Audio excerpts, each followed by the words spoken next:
right? You want, please be quiet for a moment. And I want to tell you something. The moment that this starts becoming chaotic, like animalistic, we're gone. So you want to know what's happening, act civilized, act kind, act tolerant, because this is the problem with what's happening in the region. So I beg you, do you think this is fun for us? Do you think this is economically beneficial for Morgan and I to be here putting up with this insanity? In cadence, with your kindness, your interest, and your thoughtful questions, we'll give you responses. If that's not how you'd like to operate, we're gone. Okay? Is that acceptable to everybody? Now, what are we doing? I can't even have 2 minutes. So, Morgan, you all know. Our goal is to match Beauty and the Beast, and you know which side of that I have. So, Morgan is coming back as a valued hand in very difficult puzzle salvation of what we have. And I'm going to answer together, we'll answer your questions. We've been in Israel, we've been in Syria, but here's the bottom line. Here's what I want you to know. And you just had 3 of the most powerful people in the U.S. Congress. This is huge, because I know what you all want to happen is have America fix this problem. As much as America is going to fix this problem is what Donald Trump has done, what he did hand in hand with Israel and Iran, what he's done for Syria in taking the sanctions off, and what he said for our benefit, for Lebanon's benefit, that he wants a healthy and prosperous Lebanon. Now, what's really the issue? We keep on talking about Hezbollah. Hezbollah being disarmed. What we haven't talked about was what happens to the Shia people, what happens to the Hezbollah military, what happens to the people, what happens to the south, and why is Hezbollah armed? So I want to give you just a framework of what we're doing, and then Morgan can answer your questions. If you think about it, for you, Hezbollah is a political party. Shias represent 30 to 40% of the population, and you have a very good set of leaders today, in my opinion. The major 3 leaders, the president, the prime minister, the speaker, are all trying to do the best job they can for you of ushering to a new era of tolerance, a new era of peace, and ultimately prosperity. So why is Hezbollah armed? You have outside interference. What's the outside interference? Iran, Israel, the apprehension of Syria. What did we do? We went to Syria. I can tell you President al-Shara has no interest in having an adversarial relationship with Lebanon in any way, 0. There's no Sunni fundamentalist cause that he's targeting a weakness in Iran or a perceived weakness in Shia as an opportunity for him. He's looking at the historic relationship of hand-in-glove cooperation of what Lebanon and Syria could be ultimately. That's a fact. And he's running to border alignment, discussions, and a boundary agreement. Running to it. Israel, Morgan and I spent the day in Israel after, you can imagine, preparation.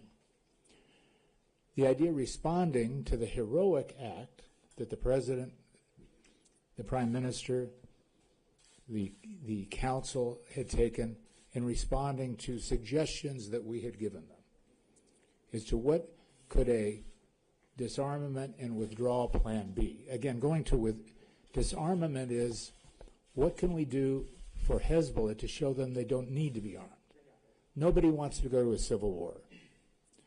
I can tell you Israel's response was historic.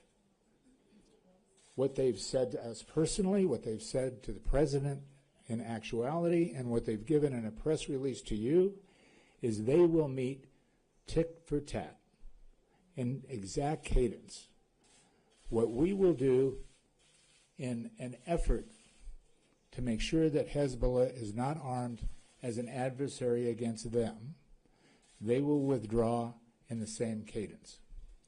The reason they couldn't respond specifically is we didn't give them specifics yet.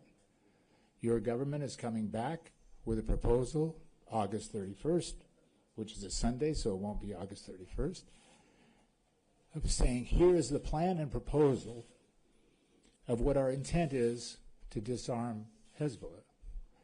When they see that, they will give their counter-proposal of what they will do in withdrawals and security guarantees on their border, their boundaries, those 5 points, in cadence with what we're giving them. So the big picture is, if you take the adversaries away, so if you take Israel and Syria away, as a discussion with Hezbollah, and saying, great, you from 1982 on, you needed to be armed, you were a militia, we had the Palestinians, we had the Israelis, you were serving a cause, there's no need to serve that cause. LAF can do it, you can be a part of it, but when we talk about the economic zone, we have to have a substitute for what happens, because there's another outside party that we just talked about, Iran, that we have no direct relationship with. And Iran has been the financier of the growth of Hezbollah, the municipality, and Hezbollah, the militia. So how do we substitute that? We bring the Gulf countries in simultaneously in a new economic zone, which will have some depth to it in the next few weeks, as to what can happen with outside investment.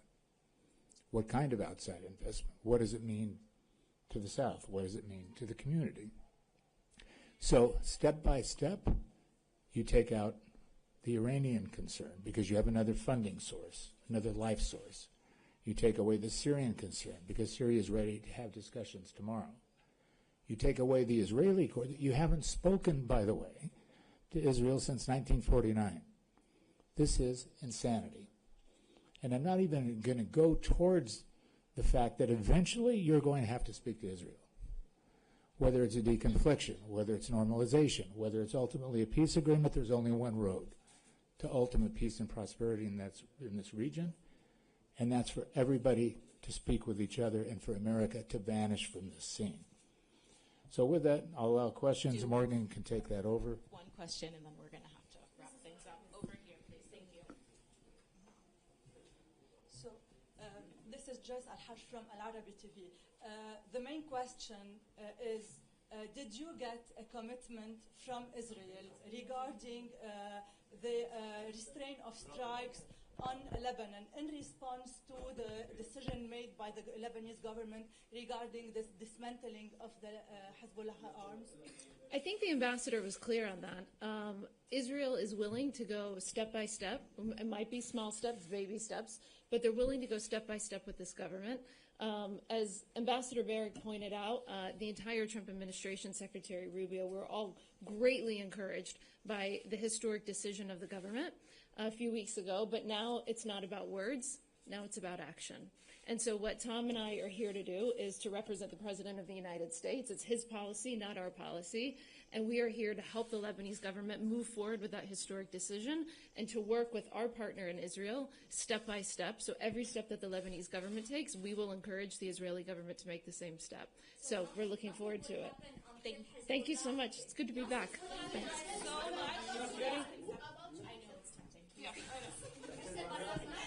Wait. Okay, wait.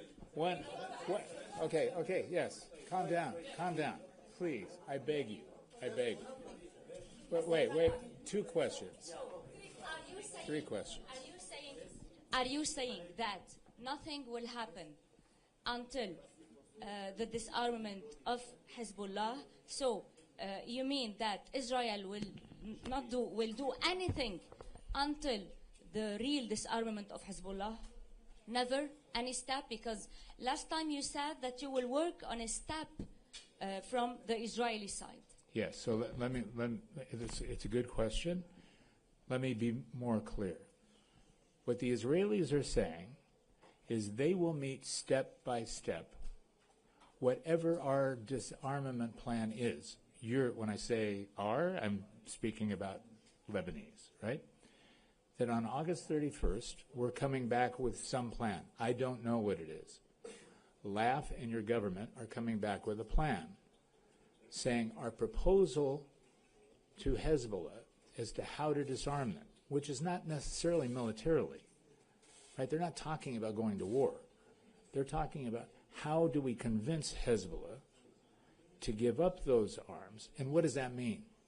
We don't know because there's no Lebanese plan at the moment. They've done a very good job south of the Litani in this very confused setting. Remember, we had this November 2024 agreement that nobody abided by, right? So we talk about a cessation of hostilities agreement, which is still in effect, but nobody's paying attention. So what will happen now? Why do I think this is, why personally am I hopeful? Your government did something amazing, which is took 11 points and said, we as a government will commit to do these things. The first major step of that is we will ask LAF to prepare an agreement on how Hezbollah can be disarmed, which will be submitted to us for approval. We haven't seen it. They haven't seen it. It hasn't been submitted. What Israel has now said, which is historic, is we don't want to occupy Lebanon. We're happy to withdraw from Lebanon. And we will meet those withdrawal expectations with our plan as soon as we see what is the plan to actually disarm Hezbollah. So it's words on both sides, but those words are super important because we're getting towards that narrow alley of action, and that's where we are at the moment. I want to ask you regarding the economic zone, but what mechanism could such a plan realistically be implemented? So if you think about how do we solve all these issues amongst all of us? Hope is a great thing, but hope fades quickly, right? So with me, you're going to get frustrated with me if I'm up here for another 6 months saying it's going to happen, it's going to happen, it's going to happen. Exactly. You'll say, well, let's move from America to France. Let's go from France to Germany. Let's go from Germany to Saudi Arabia. Let's go some outside source. The only thing that works is the hope of prosperity. So we have to have money coming into the system. The money will come from the Gulf. Lebanon, for all the reasons we know, has always had that historic ability to harness enterprise, business, banking. You know, they're working on a gap law. They're working on a new central bank. They're working on a correspondent banking system. They're working on the port. They're working on logistics. We need to speed that program. Qatar and Saudi Arabia are our partners and willing to do that. And saying for the South, if we're asking a portion of the Lebanese community to give up their livelihood, because when we say disarm Hezbollah, we have 40,000 people that are being paid by Iran to fight. What are you going to do with them? You want to take their weapons and say, by the way, good luck, go plant more olive trees? It can't happen, right? We have to help them. And the way we help them is to say, we, all of us, the Gulf, the U.S., the Lebanese, are all going to act together in creating an economic forum that will produce a livelihood which isn't set upon whether Iran wants it or not. That's the idea. Yes, ma'am. Did you discuss the issue of militants extending Of course. What's your opinion? My personal opinion? No, USA. Why the U.S. stand against Europe? So let me ask you a question. How long has UNIFIL been there? How much do you pay them a year? I'm a businessman. Make it simple for me. No, $1 billion a year. How many years have they been there? You're all journalists. You're brilliant. You've been researching this so you can grill me every day. How many years has UNIFIL been there? Anybody? Yes. Yes. Right? So I'm just a businessman. I say, okay, $1 billion a year, 22 years of efficacy, and you're in a swamp. They haven't fired a bullet. They haven't fired a shot.